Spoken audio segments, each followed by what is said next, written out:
Hello everyone.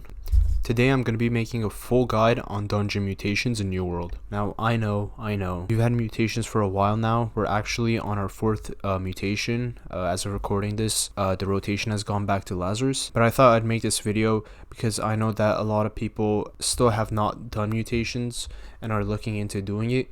And if you're new to New World, or you just never got into mutations, or you're just not confident to get these done, this guide should cover all the topics preparing you for them.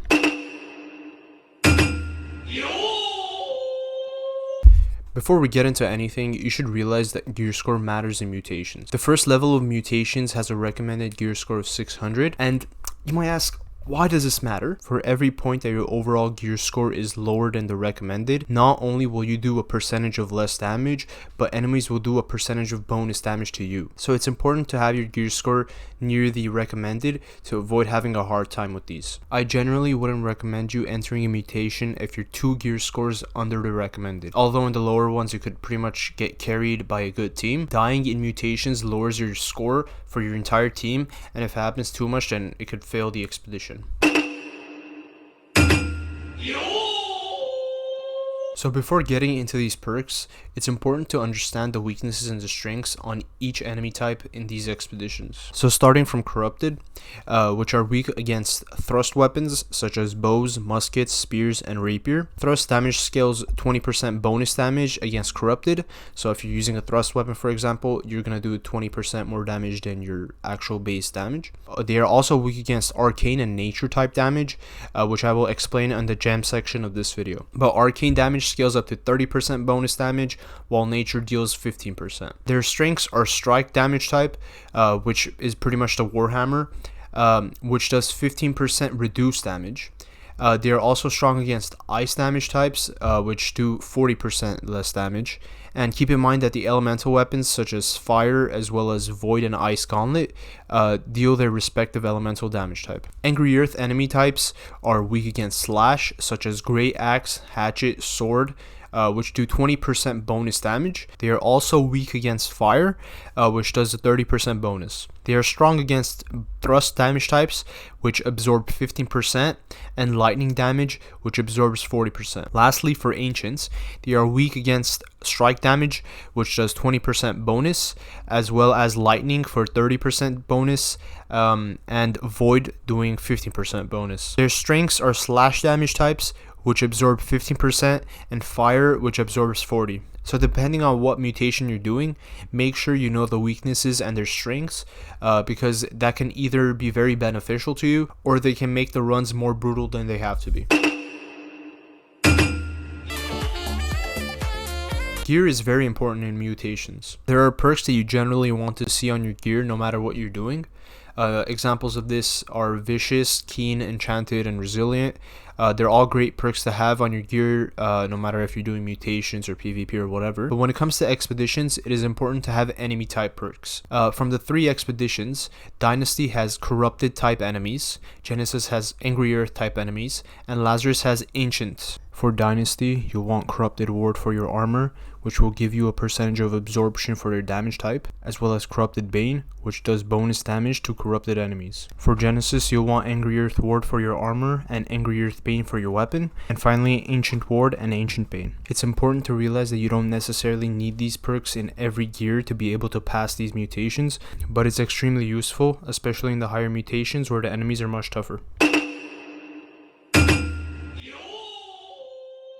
Now that we know the damage types and you have your gear, it's time to put some gems to give yourself some bonuses. There are gems that convert your damage to specific elemental types if applied to your weapon, while absorbing said element types if applied to your armor. It's important to note that I'm not going to fully go over how gems work, because that's a video of its own, and there are a ton of great gem guides out there.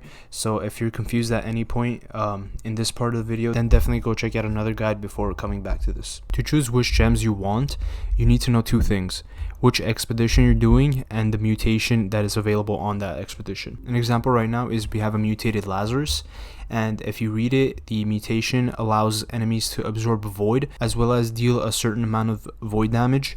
You may recall that Void does 15% bonus on Ancients, but because of this mutation, you're pretty much better off putting a cut Topaz in there, that deals bonus lightning damage instead of getting a gem that does void damage. Similarly, if you're using a void gauntlet and you don't want to switch it up, you could put a topaz on there as well, and it would convert some of the damage that the void gauntlet does from void to lightning. The idea is similar for armor. Seeing that they deal void damage, you can slot amethyst gems on all your armor, which would give you an increased resistance to void type damage by a significant amount. I also believe that you should generally go with the absorption of whatever mutation that there is instead of the base damage type of the enemy, because I found that they do more damage like that. What I mean by that is, let's say there's a fire mutation on Genesis, which is Angry Earth. So the base damage of Angry Earth would be nature damage, but because of the fire mutation, they also do fire damage. So what I would recommend is to prioritize fire absorption instead of nature, because from the experience that I've had, those hit harder than the base enemy damage. But as of now, I don't think that we know if every mutation is going to be like that. It's just that so far that's what it seems like. So the first thing I'm going to go over is coatings. They're a great way to deal bonus damage to specific enemies.